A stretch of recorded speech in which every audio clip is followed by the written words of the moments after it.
12. 이재명의 지역화폐 효과 입증 이야기.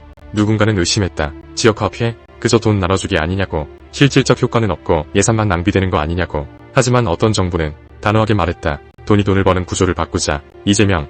그는 주장했다. 돈은 쓴 곳에 머물러야 지역이 산다. 그리고 이제는 12기 그 말이 옳았음을 증명했다. 도시 하나, 오산시. 이곳엔 오색전이라는 작은 지역화폐가 있었다. 지역 경제를 살리기 위해 만든 시험적 제도. 12근 그 흐름을 분석했다. 정책은 말로 설득하는 것이 아니라 숫자로 증명되는 것. 오색전이 지역에서 무엇을 바꾸었는지 12근 지표로 설명했다. 첫 번째 변화는 소비구조. 오색전이 지급되자 시민들은 예상보다 더 많은 소비를 했다. 10% 인센티브를 받았지만 그 이상을 지갑에서 꺼냈다. 12근 이 현상을 소비 마중물 효과라고 불렀다. 단 1만원의 지역화폐가 현금 2만원, 3만원의 소비를 유도하는 구조. 지역화폐가 지급되면 지폐화폐 사용도 동반 증가한다는 사실. 이건 단순한 지출이 아니다. 정책이 사람의 지갑을 여는 것. 그 자체가 심리적 경제작용이다. 두 번째 변화는 자영업 생존력. 오색전을 사용하는 매장은 프랜차이즈가 아니었다. 시장 떡집, 미용실, 분식집, 문방구 모두 지역 소상공인이었다. 카드 수수료가 줄고 결제는 빨라지고 재방문 고객은 늘었다. 12근 명확히 밝혔다. 지역화폐는 소상공인에게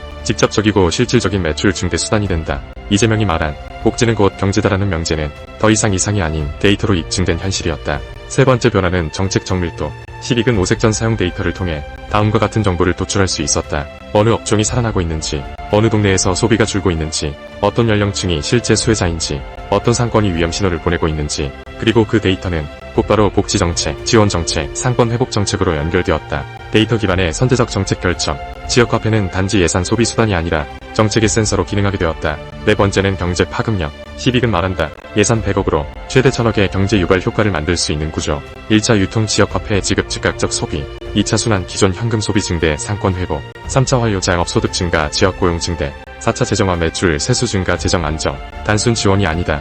정책이 투자로 환원되는 순환고리.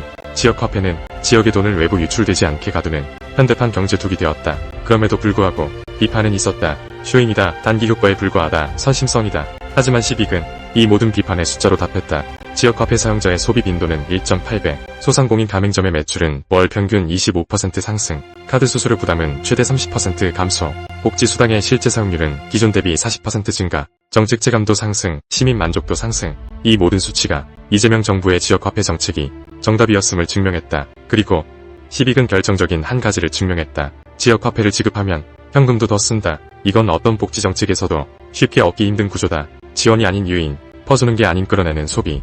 그 심리 구조를 12근 데이터로 완성했다. 결국 지역화폐는 단지 돈을 나누는 정책이 아니라 돈의 흐름을 설계하는 시스템이었다. 이재명 정부는 그 설계를 시도했고 12근 그 설계를 증명했다. 오산은 그 실험에 완성된 모델이었다. 경제가 순환하고 복지가 연결되며 도시가 살아났다. 누군가는 정치로 주장했고 누군가는 분석으로 증명했다. 12근 말했다. 우리는 데이터를 설계하고 정책의 가치를 증명하는 팀이다. 그리고 그 증명의 핵심은 지역화폐는 실제로 도움이 된다는 단순한 진실이었다. 그 진실은 이제 더 이상 주장으로만 남아있지 않다. 12개 분석 안에 지역화폐의 답이 담겨있다. 12근 AI 빅데이터로 증명된 소상공인과 지역경제 활성화. 이재명의 지역화폐 정책을 지지합니다.